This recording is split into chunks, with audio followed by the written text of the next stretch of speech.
All right. All right, so as I said, this is Research Compliance, Ethics, and Protections for Research Subjects. And I'm Janelle Taylor, Coordinator of Graduate Student and Research Affairs in the Graduate Studies and Research Office.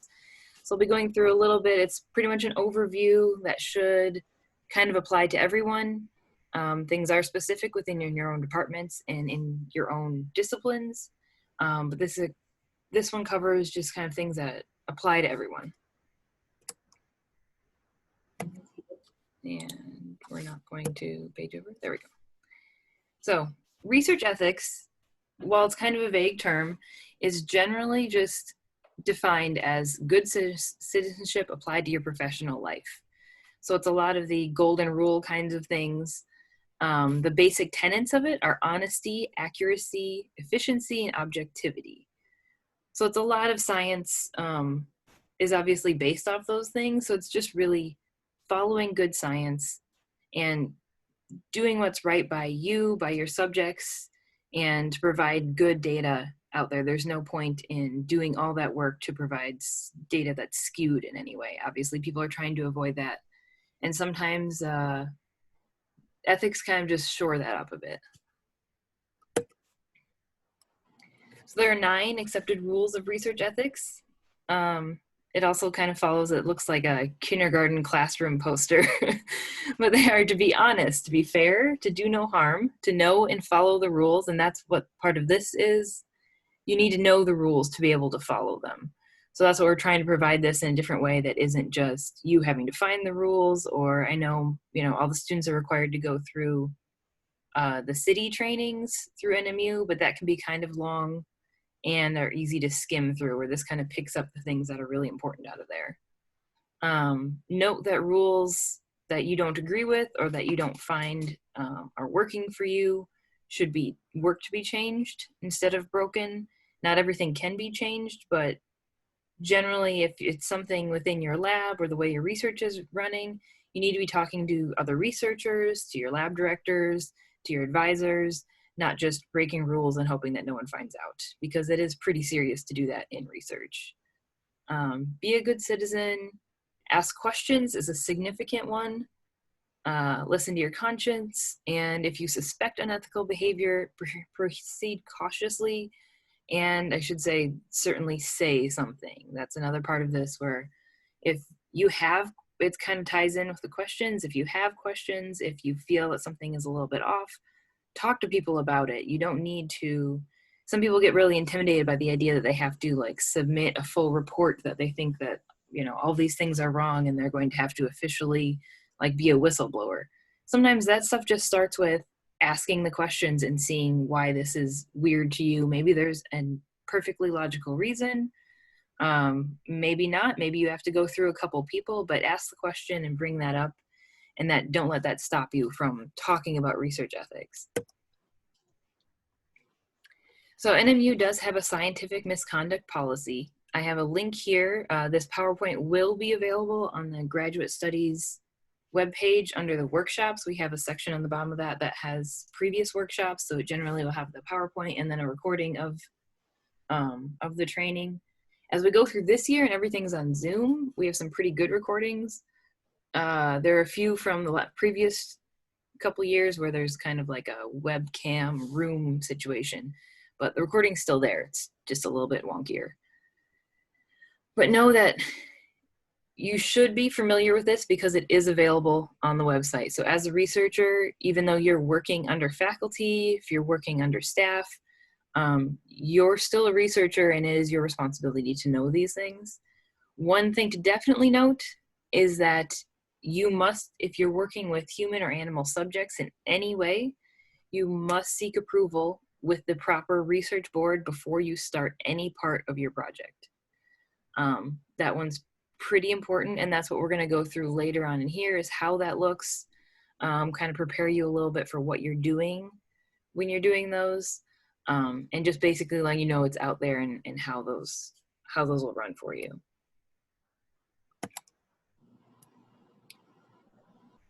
So it's not like NMU or even universities are the only ones who do research compliance, research ethics. We are overseen by the US government. So this is the part where I kind of terrify you slightly. But so we are overseen, we are listed and officially contract kind of with the US government to oversee our research bodies. They make listings of people who are not in compliance. These things are public and horribly embarrassing. So as you can see, if you ever want to see what is going on out there in the world of research, this is the page for the human subjects side. And they will list anybody who's been found to be in significant violations. And this is what it looks like on the animal side. I put the links in there too, just because I think it's important to know how to get to some of these things. And this one also has a little bit more information about reporting non-compliance. But they will also list anyone who's found to be in non-compliance. Oddly enough, it's a little bit harder to find information about the animal side, I think mostly because it's such a touchy subject. So I've got a couple examples in here, but a lot of times you can just Google those and they're kind of like big splashy news stories versus something that comes through the compliance website. These ones aren't really thrilling and people don't check them all that often unless you're actively involved in research.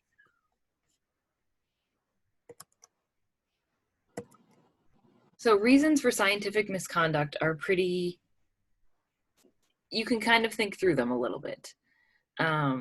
Most of them come back to this conflict of interest.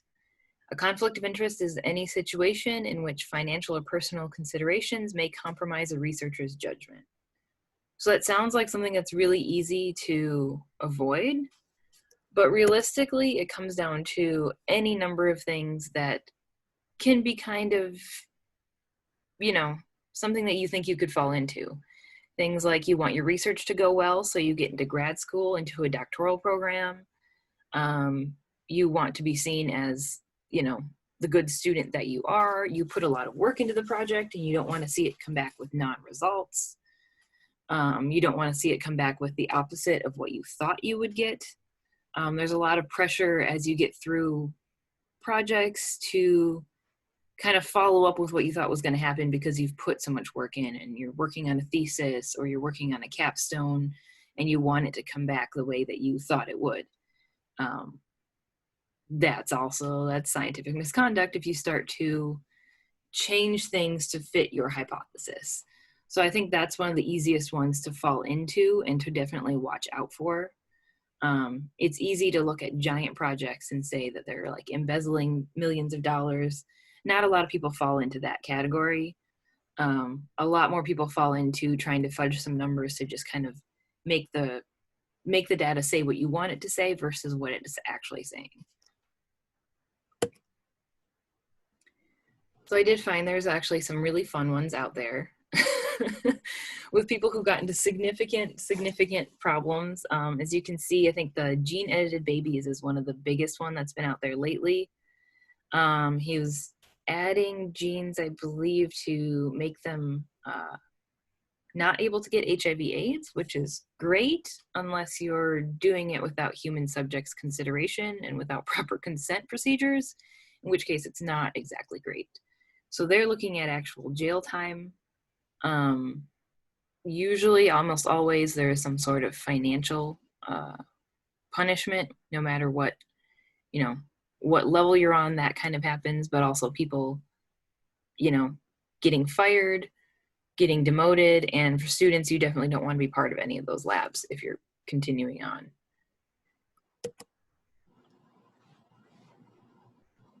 So this is an animal research one. These are all pretty recent, by the way. If you Google these, it is pretty interesting to look at some of the things that are out there. And you can kind of tell within each of the articles kind of why they did what they did. It's interesting. Up in this one, you can see that there was a lot of pressure. I think in both ones of these, there's a lot of pressure to get results and get it quickly. I think there's one over here too. Yeah, where it said they're working in a high pressure system where they want to get grants and that's how their salary is funded or that's how their lab is funded. So that's some of the pressure that's usually really more on faculty and staff or your lab directors. But note that that is a thing that's out there. And if you're looking for, if things are feeling odd or feeling off, that can be kind of a reasoning. So it's basically, it's just something to watch out for and be aware of, especially if you're going in through PhD, doctoral programs. If you're in a terminal program, those ones can be a little bit cutthroat when it comes to funding. So reporting misconduct. If you have any things, I think I've said it a million times now, but if you have any questions, talk to your lab director, talk to your department head, talk to someone that you trust in faculty. If you're not getting answers that satisfy you, if you feel like you're not being heard, you can go directly to the Dean of Graduate Studies and Research, Dr. Lisa Eckert. She is the institutional official for NMU, so that means that she is the point person for all human and animal subject research, and really research in general, also grants on campus here. So if you have a significant concern, feel free to reach out to her and talk to her. That, as you know, as a student, and really quite honestly as faculty, that's where they'll go, and that's the proper chain of command. So I'm not going to read through fully the avoiding research misconduct. I think we've talked about that a little bit. Be conscious of what kind of drives people. Be conscious of your own motivations when you're seeking out your data, when you're figuring things out. One thing that's interesting is discussing authorship. That one can be tricky and not at all cut and dry, but make sure you know if you're writing things as a lab or as a group, if there's multiple people on a project, make sure you know who's listed as authors, what order you're in, who's writing which bits, who needs to be, given credit for things. That's something we also talk about in some of our thesis workshops.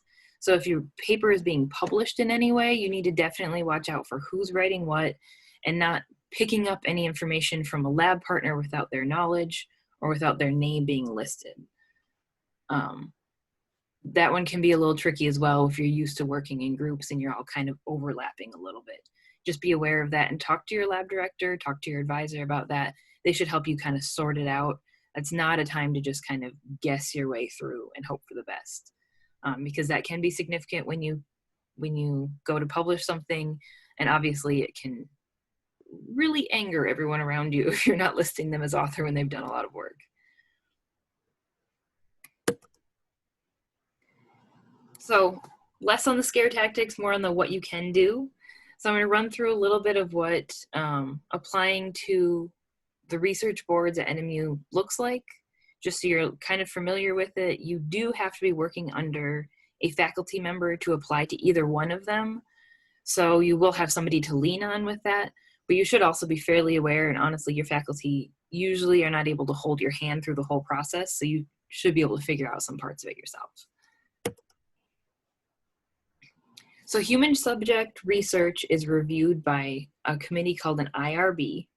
That's the same at every institution you go to. So that usually people think of research with universities, but it's also with paid labs. It also happens at hospitals. I know probably our athletic training and definitely part of our exercise science programs work with the hospital here a lot, so you're aware of it. But people don't often think about that. So that is, it's a board that you will be working with no matter where you go, if you get a job in your field, in your research, you're generally going to be working with an IRB board at that location. The IRB is made up of NMU faculty members, NMU staff members, and community members. Any research board has a standard type of people that they need to fill out. So they will generally have someone who specializes in philosophies, non-hard sciences. They'll have community members. Often they'll have doctors. There are certain roles and perspectives that they bring to the board so that they can kind of have a rounded look at the research that's coming through.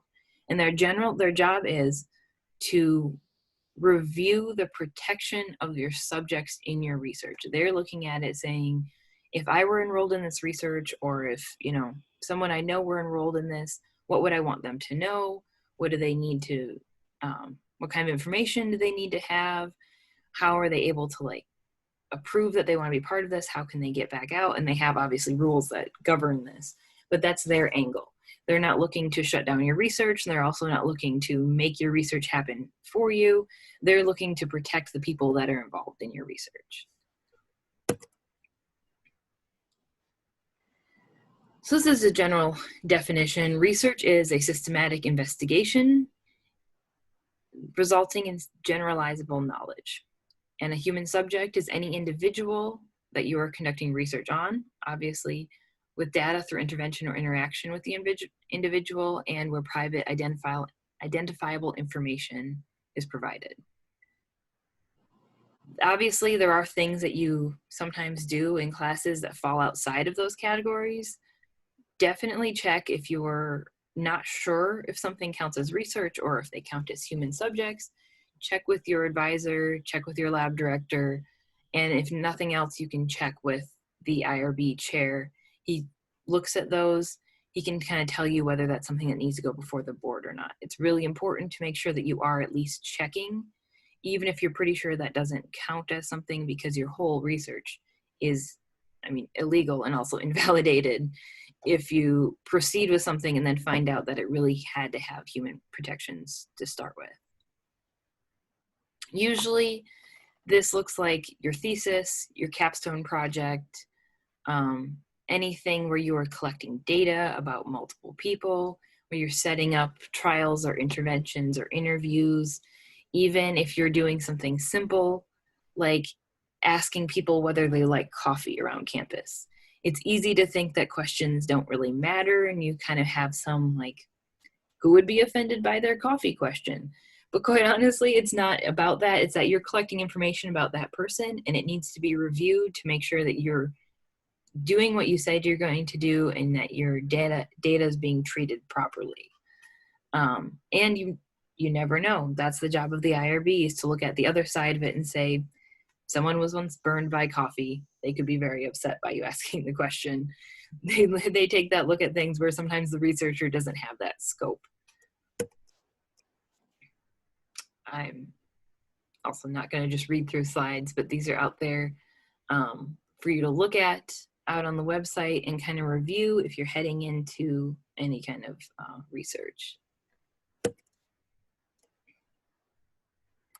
So if you're submitting a project proposal for review, you need to be talking to your faculty advisor. You have to have a faculty or staff advisor, someone who's overseeing the project. We've recently changed it. I don't know if I listed in here. Actually, I may have forgotten to. There's been a recent change in that IRBs should be submitted with the faculty as the PI, the primary investigator. And then any student that's on the project, even if it's your idea, your project, you should be listed as a co-PI.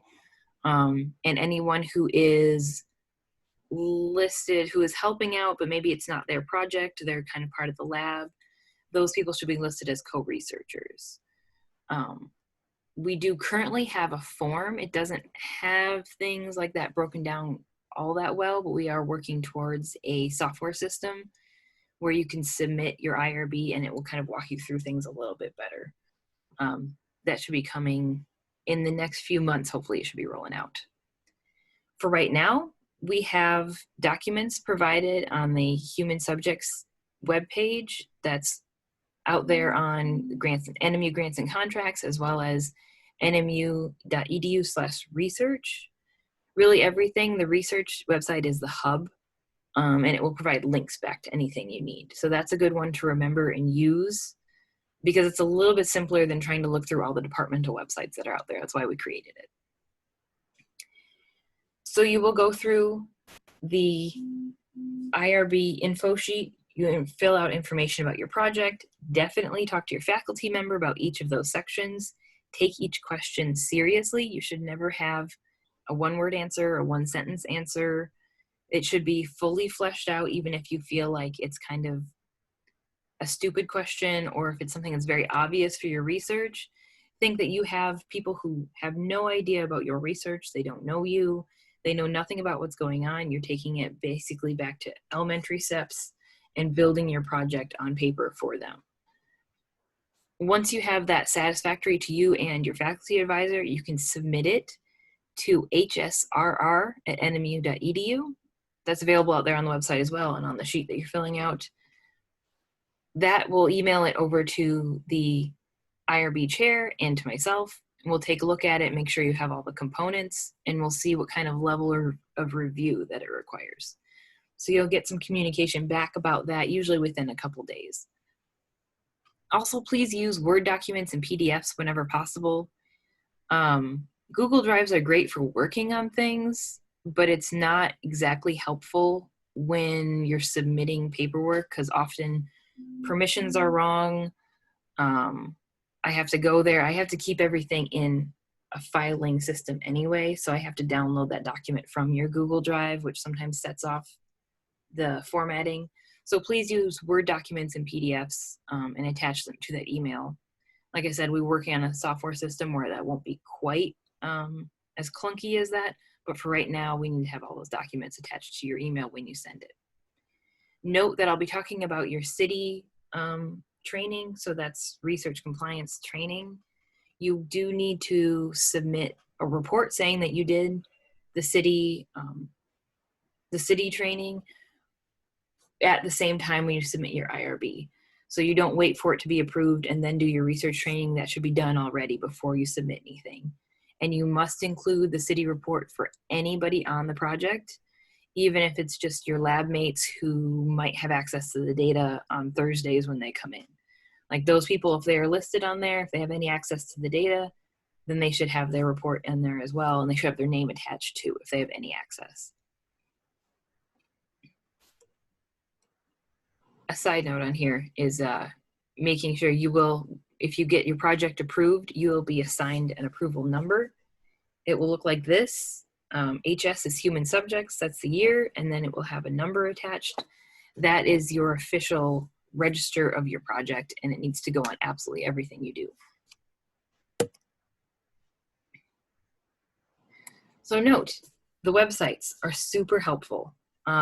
It can be pretty daunting to try to figure out how to put together a letter of consent for an interview with a child who's 8 years old. Like that's difficult to figure out kind of what you're doing.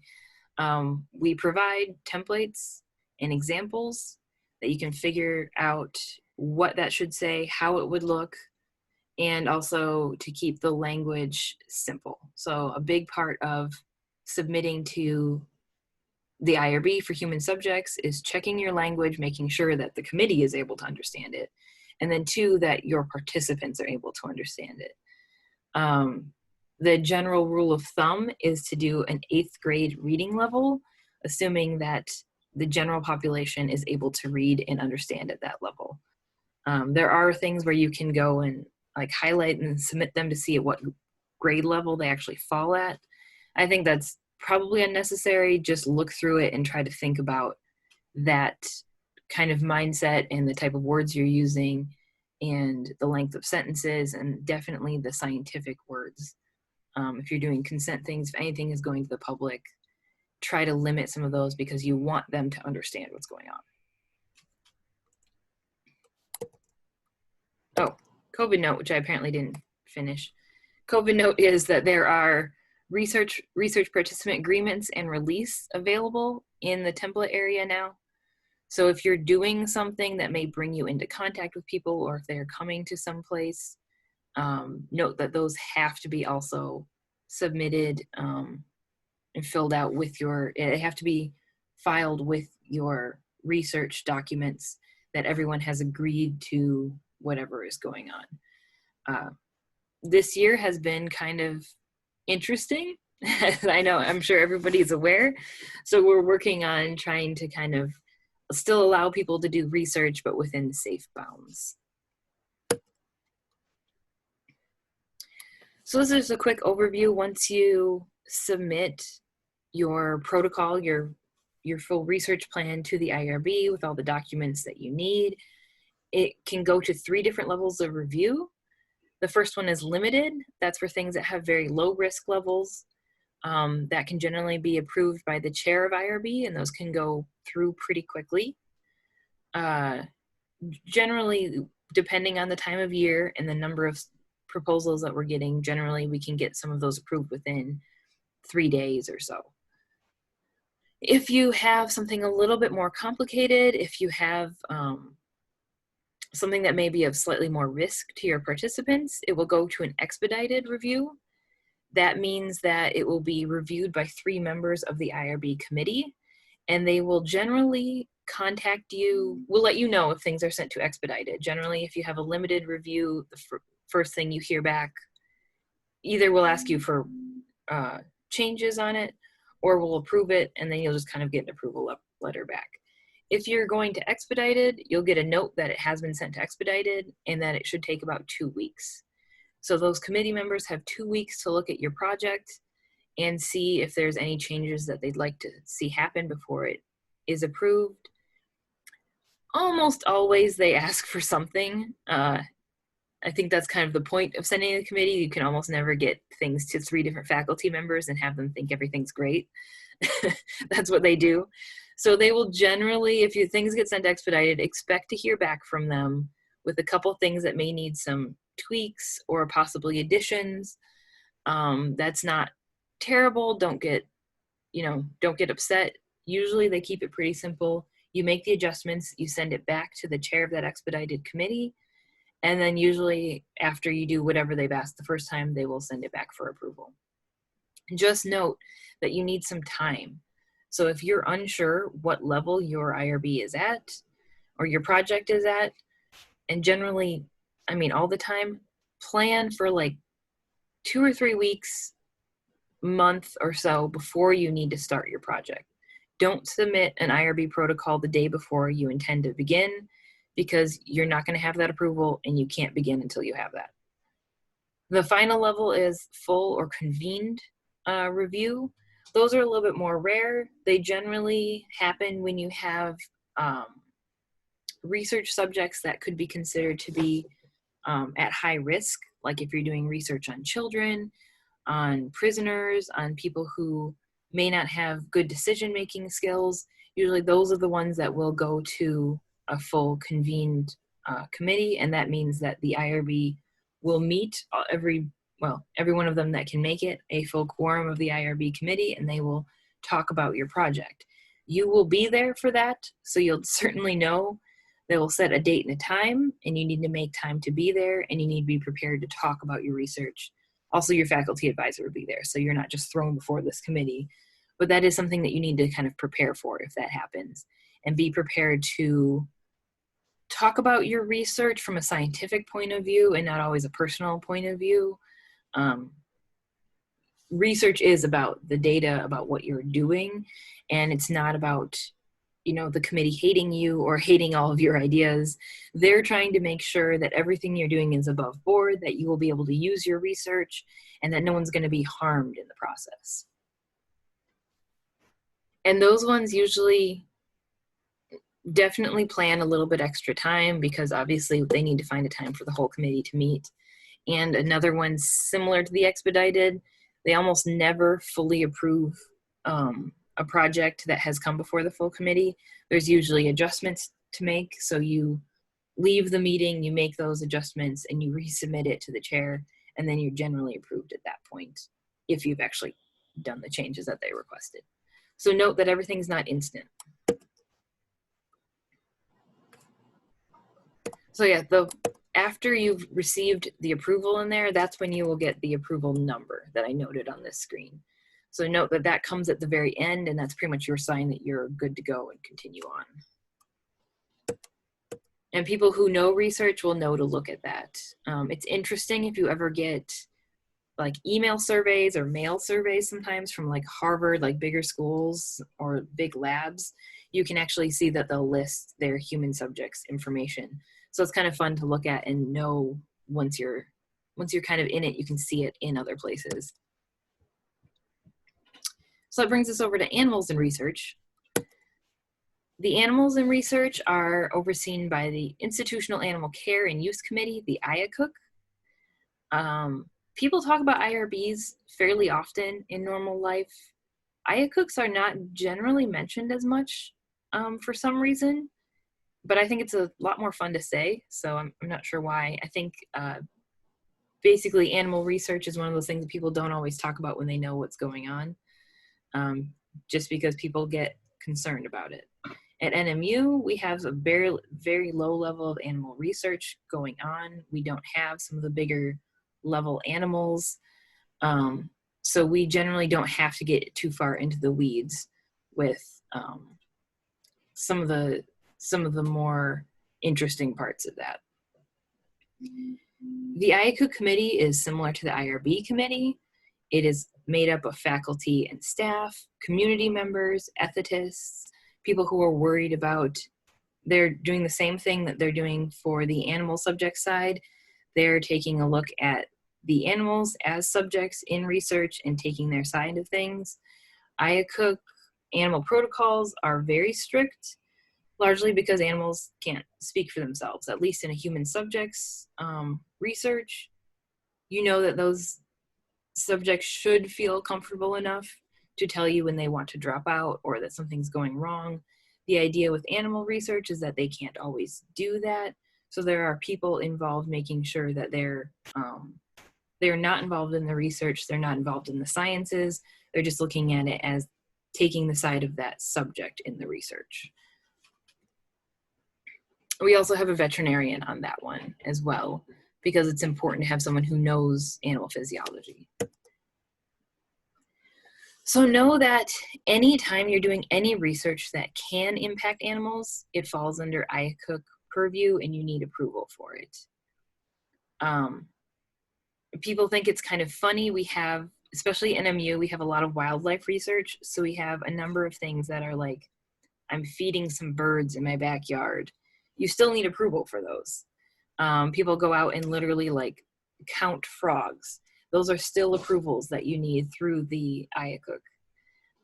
So just note that even if you think you have a really, really basic project, more than likely you're still going to need to submit something to the IACUC committee for approval. They're making sure that while you're bird watching, you're not scaring away birds who might have put a nest there. Or while you're, counting frogs, you're not chasing them into a roadway and they're all going to get run over. Like, they're looking at a lot of those things to make sure that there's protections in place, that even when you're not, maybe ways that you weren't always thinking about, they're trained to think about those. As a student, you will definitely always work with faculty on any IACUC animal research protocol. They are always the principal investigator on the project. So this is the same kind of concept. They mirror each other a lot, although it can be a little bit different. The IACUC approvals always take time. The IRB can sometimes be a very quick process if you have a simple project. IACUC ones can be quick if you are exempt for any reason. Usually those projects are not really student thesis projects. They're things like, we do the therapy dogs in the library. They submit every year for an IACUC exemption with the idea that a dog that's coming to the therapy days enjoys getting pets. It's not in any harm. We're not going to collect any information about it. It's going to come to the library and be petted for a while. Almost everything else falls under at least something that would require what's called a designated member review. That's similar to the IRB expedited review, where the members of the committee have a couple weeks to review your protocol, and they will generally tell you anything that they want you to fix on it. And then a full committee review, the IACUC meets once a month at the end of the month. So note that if you have anything that could go to a full review, that you want to submit that at least a few weeks before the end of the month. Definitely in the first half of a month if you want to get on the schedule for that end of the month meeting. If you're submitting kind of at the wrong time, you can end up waiting quite a while. And the same thing as with the other one, you will generally always get some kind of feedback that you need to correct before it will get approved. Even if you do things perfectly well, generally there's something that a word typo or some more information that could be provided. The type of review is determined by the IACUC board, but you can review, they do have procedures and policies, so you can review it and kind of guess where your review would be at. The same for the IRB. With the IRB, we actually kind of like, it's a little bit clearer where you can pick from categories, but just because you pick a type of review does not mean that that happens. That's kind of you self-categorizing your research. And if the chair of whatever committee it is disagrees with that choice, they'll just move it to whatever level of review it should be at. Just note that doesn't really like try to get it right, but you're not the ultimate decider of what level of review. So for both of these things, as I mentioned before, CITI, it's Collaborative Institutional Training Initiative. This is it's a website that NMU subscribes to. So all of our faculty, staff, and students can do these research compliance trainings for free. They do cost money if you're out on your own. So you might as well do them while you're a student, especially if you're getting towards the end of your time. Do them now. Because they generally will last for about 4 or 5 years. There's an expiration date on each types. Generally 4 years is the best way to guess. It's kind of set by different things. But you can always bring those to other places because this is a national program that people recognize at other schools, at other institutions. It's one of the main ways that people are approved to do research. So definitely get on CITI. Do as many modules as you want. They are all set up in separate modules. Generally, students in research is the main one that every student who's doing research goes through and completes. You may have other ones that your advisor, lab director, project leader suggests for you or requires of you before you step into research. So note that they're out there, but also that anything that's listed as available under NMU's, you have to sign in under your NMU email. Anything that's available to take is free, and there's no reason not to other than your time and your brain power. But it's pretty useful to know, especially if you're interested in other parts of research that you may not even be involved in right now. You can learn a little bit about how that looks ethically and for compliance and kind of a background to come into it from. Just note that you do have to use your Northern email because otherwise it will ask you to pay. So sometimes people get a little bit lost on that one. Oh, so yeah, most of the things I just said are on this screen. Yeah, just note that you do have some requirements on there and that those do have to be sent in with anything that, any of your projects that need to go through before a review board.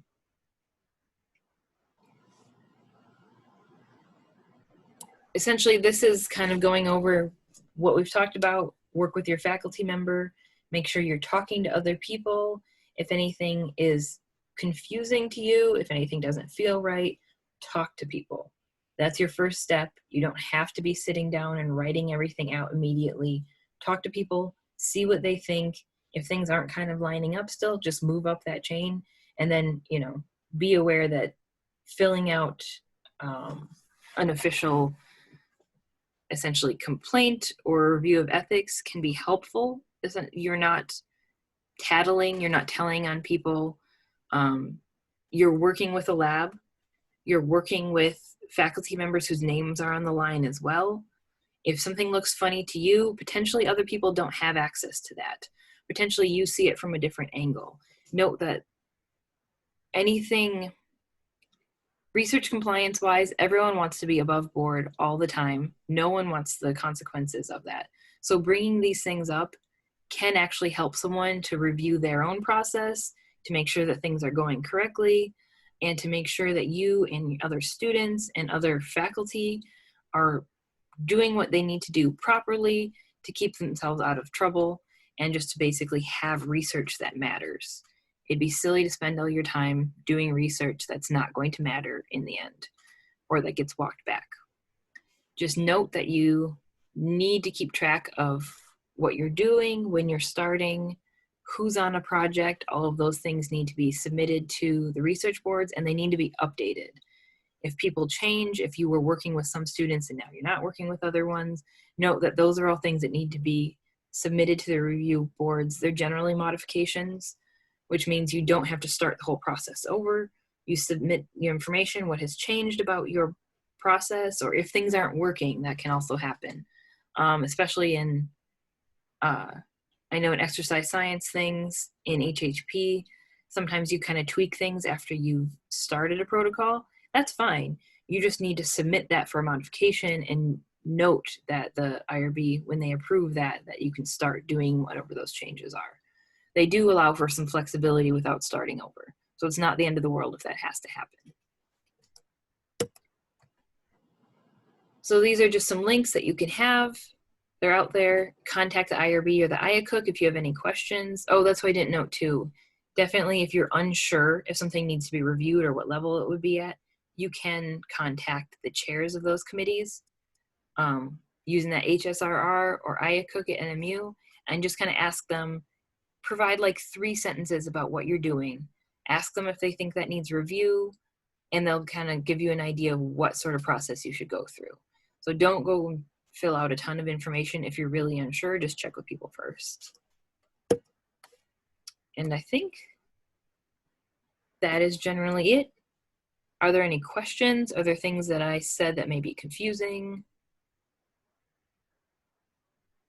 And I can stop the recording now too, because anybody who is watching this later can send me a quick email if you have any questions about these, and I can answer you that way.